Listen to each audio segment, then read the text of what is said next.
আসসালামু আলাইকুম। মাই কলার ট্রেনের পক্ষ থেকে আপনাকে স্বাগতম। আজ আমরা জানাবো কিভাবে মাসিক সাবস্ক্রিপশন করতে হয়। প্রথমে মোবাইলের ডায়াল প্যাড থেকে *24000# ডায়াল করবেন। এরপর ওয়েলকাম টিউন এবং ইচ্ছে টিউন অপশন আসবে। 1 লিখে সেন্ড করবেন।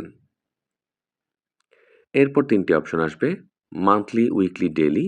এবারও আপনি 1 লিখে সেন্ড করবেন, তাহলে মাসিক সাবস্ক্রিপশন হবে।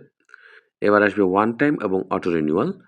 আপনি 2 লিখে সেন্ড করবেন, তাহলে প্রতি মাসে অটোমেটিক আপনার ব্যালেন্স থেকে টাকা কাটবে। এবার কনফার্মেশন মেসেজ আসবে যে আপনার অটো সাবস্ক্রিপশন চালু হয়ে গেছে। এবার আপনার মোবাইলের মেসেজ অপশনে গিয়ে ইয়েস লিখে 24000 তে রিপ্লাই করবেন। তারপর তারা একটা রিপ্লাই মেসেজ দিবে। এবার আপনার টোটাল যে প্রসেস ছিল মান্থলি সাবস্ক্রিপশনের সেটা কমপ্লিট হয়েছে।